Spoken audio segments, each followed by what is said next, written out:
think that is on hard copy here as well. Yes, I think it should have been. I think it really to our hard copy. Is this the one you emailed us, or is this something separate? Well, this, I don't know that, I don't remember if I emailed the summary part, so that's, okay, so that's, okay. But I'm pretty sure we got you the other one. The email on top, that's a summary of what Summer Sears had done for us from July 1 through about the early part of February, okay? And when you look at the breakdown in regards to the number of hours that she put in just for the FY12 audit prep / supervision, she put in 222 hours, okay, to do, to prep and get the, all the audit prep done. Okay, that's a lot of hours. Do I foresee that this next time? No, I don't foresee that number of hours. There's a lot of stuff that had to be cleaned up. Okay, so,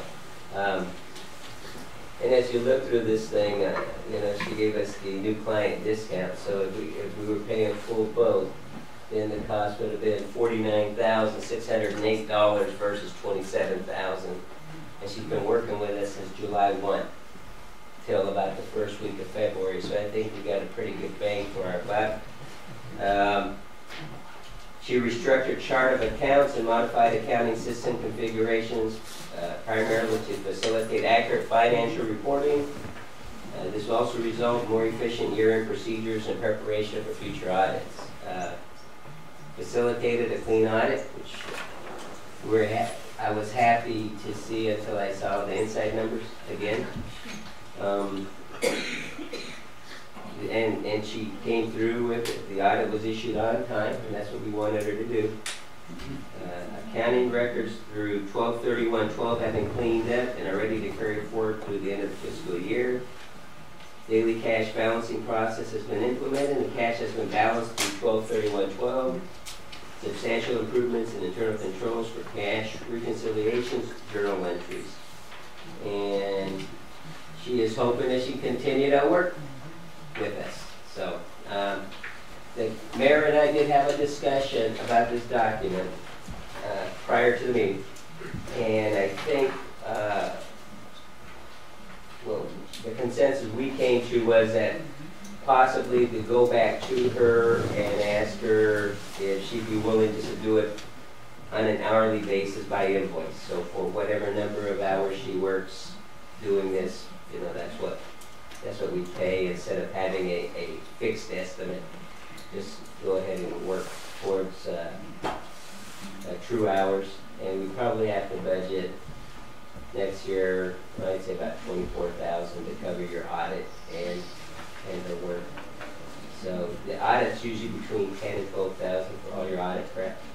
Okay. So figure the rest of it's going to be about 15, 14 in that range. So you're looking probably about 25,000. Now, I'm seeing looks at the key issue here is you're trying to keep separation. This is the whole purpose of this. Is Susan goes through, does all her reconciliations, then you have a separate third-party person coming in and doing them again. So now we have our internal controls, and you have some integrity with your system. So that's the main piece. And you have to have a CPA to review your stuff before you get to do it. So you can fill in a couple verbs with one stone, basically. So up to the council. Is this a discussion? This is a discussion. Yes, discussion. Any discussion? I would say we continue to retain it. I mean, just the work that was done last week at the work session, she's done an exceptional job. And I would hate at this point, since we're so close to really cleaning up the mess, that we hire someone else. That's ridiculous. Well, I would not recommend hiring somebody. Well, that's what I'm saying. That Yeah. would be foolish of us, especially since she's so well versed in this. And you read her resume, and it's glowing. And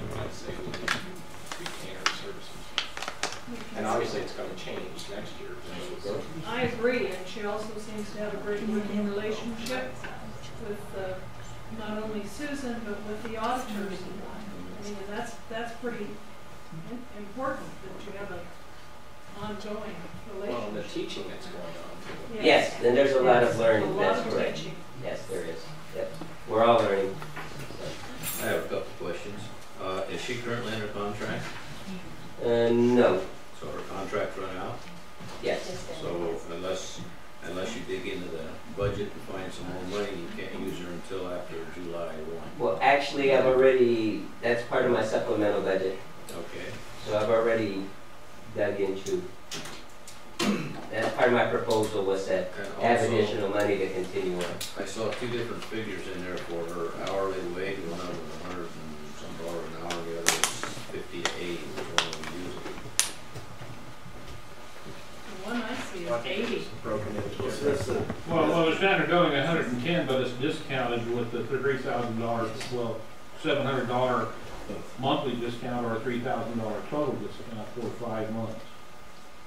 So we're using the $80 figure per hour. That's why we then settled on an hour.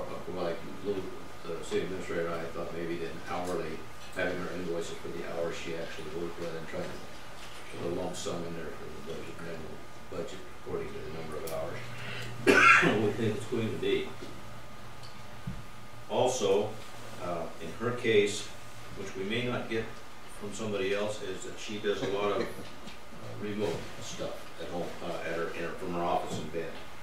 So that saves us money traveling. And so I guess, yes. Just out of curiosity, was that $80 an hour? Was that like a deal she made because we were going to give her so many hours to run? Where if we put her hourly, is she going to charge us $110 an hour? I mean, A lot of that would be in the agreement that we come up with. Well, you know what, that's a question I need to ask. Yeah. But I believe that with the supplemental budget, that we would have a sufficient amount of money to cover her through the end of the fiscal year. John?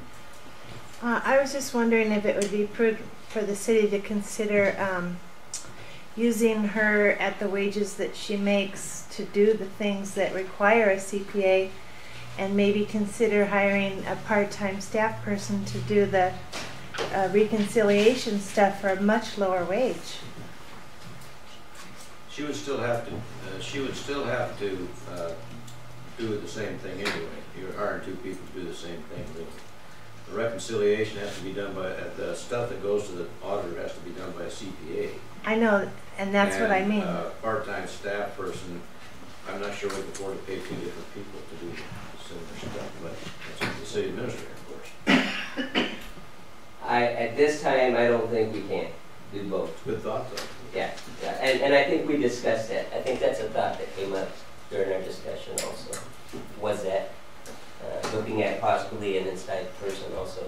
But we came right back to, we're going to have a CPA review everything anyway.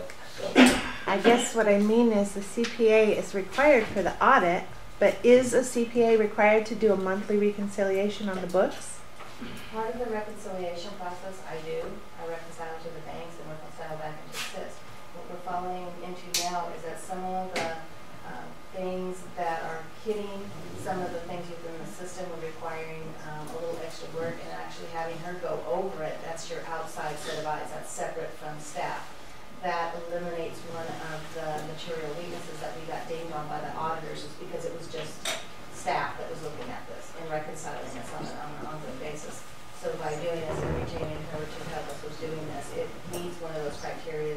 We actually ran this by the auditors when they were here last, and they thought it was a great way to meet the expectations, actually exceed those expectations. And for us right now, in the next couple of years, I'm still trying to work out all of the problems that, I mean, it's not just gone away. They don't just magically disappear. There's a lot of things that when they come in, it takes more than one person to work on them to get through them. And that's what, for the next little bit, that's why there's more of an expense for the CPA. As we get down the road, that need for the CPA decreases, and all of the issues that are looming on us that keep coming up from the past have been worked through. through and taken care of. As And our then- credibility. It does, yeah, and the transparency of it, because it provides, you know, that someone else is looking at it from an outside point of view, which is real important right now too, and to make sure that we get all the things that need to be taken care of, taken care of. I think Don's idea has some merit. I don't want to lose that thought because as we get down the road a ways, a lot of the work that's being done right now by two people would be, her value, her cost would decrease if we were providing her with a complete package rather than a partial package, and it may require a part-time person. However, it would take years to train that part-time person on the system because we haven't been able to get, but it's a good thought. We should keep that idea. Well, that's another thing too. It seems to me that the labor cost of hiring a city employee kind of outweighs that private contract a little bit. I mean, even though you may hire the employee at $10 or $15 an hour, but their PERS and benefits and They don't get PERS if they're more than 20 hours a week or something. Yeah, yes, it did. Yeah, yeah. After they hit 6 months, excuse me, how many hours? 650, I think. Based on the number of hours, we can control that. Once they hit if you bring in part-time, once they hit 650 hours working, then, yeah, but they're gonna hit that. Once they hit it, then the PERS kicks in. And so he's got So a valid Councilor point. Chloe's point is that we would probably cost us more money in the long run. Yeah. Okay. Good point. All right. We knocked that around. What do we want to do with it now that we've knocked it around? I mean, though I didn't write a motion, we could, if someone's willing to make a motion on it.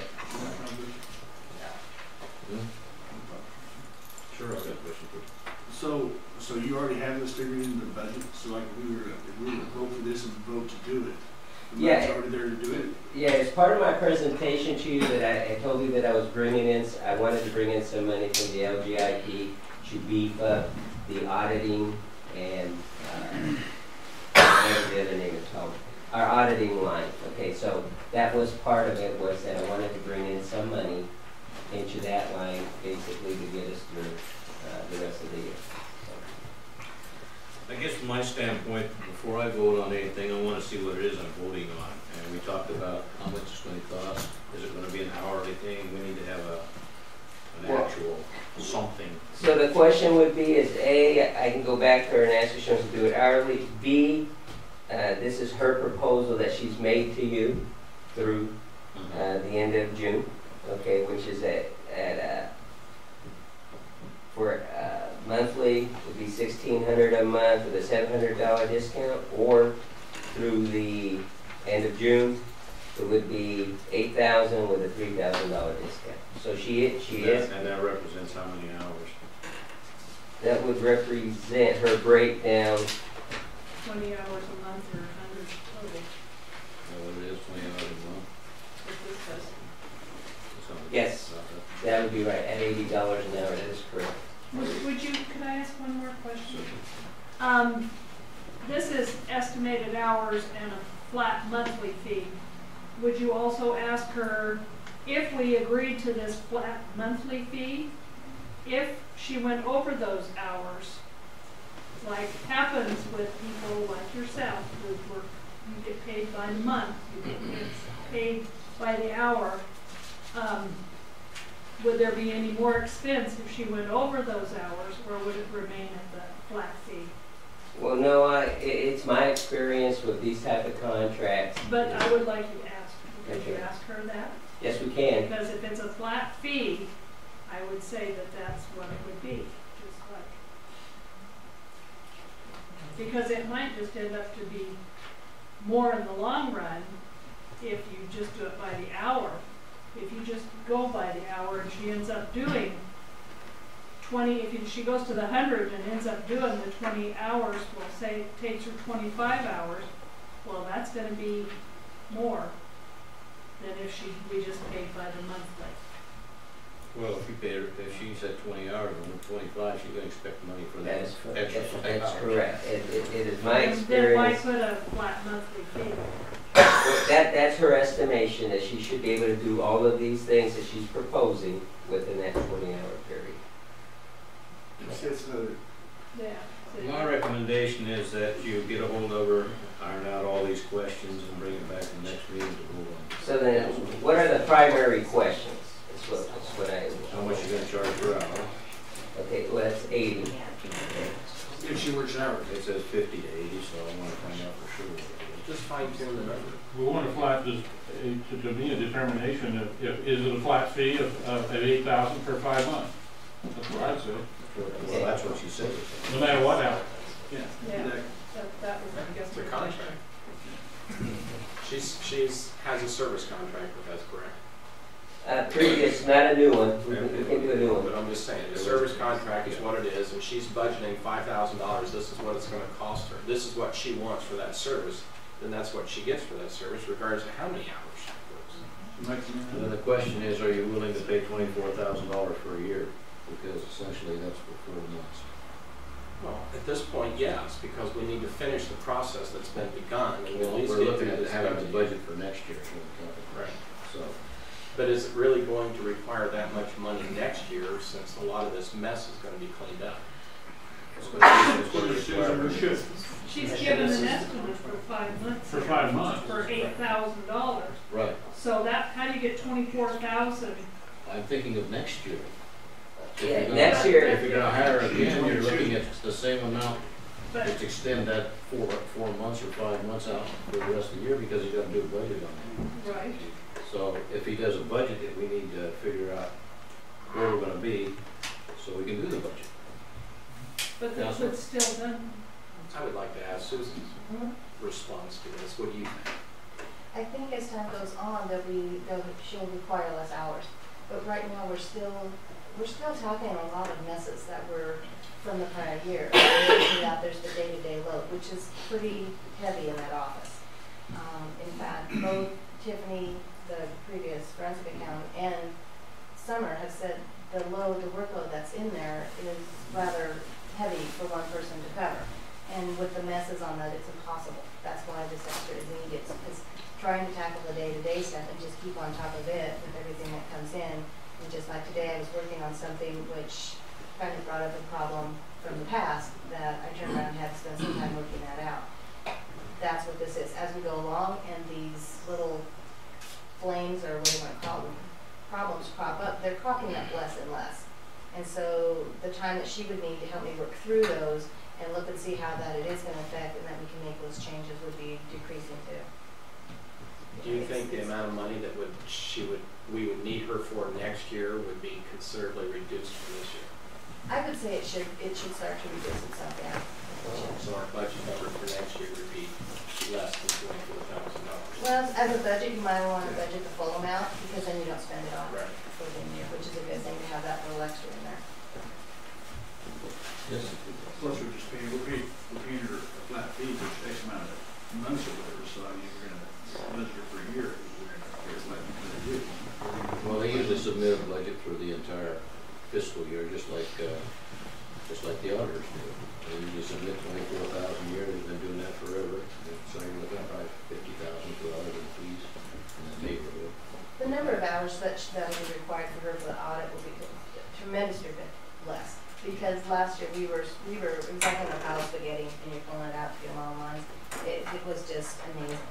This year we know everything's hitting and that's what we're doing. As the problems crop up that we're finding, we're fixing them now. So at the end of the year when it's time to put together for the audit, it's going to be, the time involved in that will be way, way, way less than it was for this last year. Okay, you've got a proposal before you. What do you want to do with it? I don't have a problem making a motion for the balance of this fiscal year. Make it. Okay, I would move that we go ahead and approve the CPA's contract to continue through the end of this fiscal year, which is what, June 30? That's correct. And that we would go ahead and retain her services for what she has proposed, which was $5,000, correct? 80,000. 8. Well, I thought there was a $3,000 discount. Well, no, it's 11 with a 3, Oh, then it's 8, so 8,000. This is, Well, I'll go for the 5,000. Jim, this is what is on there. So second? Yeah, I'll second it. Been moved by Councilor Puy and seconded by Councilor Fortune to extend the contract at $8,000. Any further discussion? Asking you, do you think we're premature in voting this? Premature? Well, I think everybody has to vote what they feel. I mean, I'm all for extending the contract with that, but I just think that Well, should we vote it? excuse me, what hates.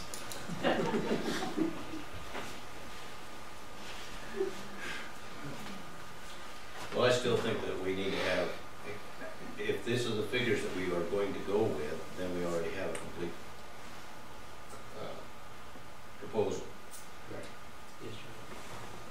And you're assuring us that we have money in the budget to do this. Yes, Your Honor, and I did ask her about what she thought it was gonna cost us for next year's audit prep. And she told me she felt it would be in the vicinity of 10 to 12,000. And last year, if you add up her hours at $80 an hour, it was almost $18,000. So I think that would go to the answer to the question that Councilor Coley said is, may there be some reductions just in the audit alone? There should be a reduction of $4 to $5, maybe $6,000. So, And I might point out that Jones and Roth cost us $70,000 and we never got anything for it, so this is actually cheap at half the price. so I have been asking those questions. All right, any further discussion? Call for the vote. Councilor Coe, Aye. Councilor Fortune, Aye. Councilor Clark, Aye. Mayor Shorey, Aye. Councilor Baszler, But, Councilor Slavin, Aye.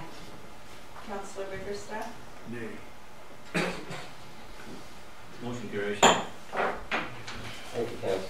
Could be in the contrary. I just think, That's right, that's what you're up here for. Okay, we done with the 6 numbers? Yes, Your Honor. 7.1.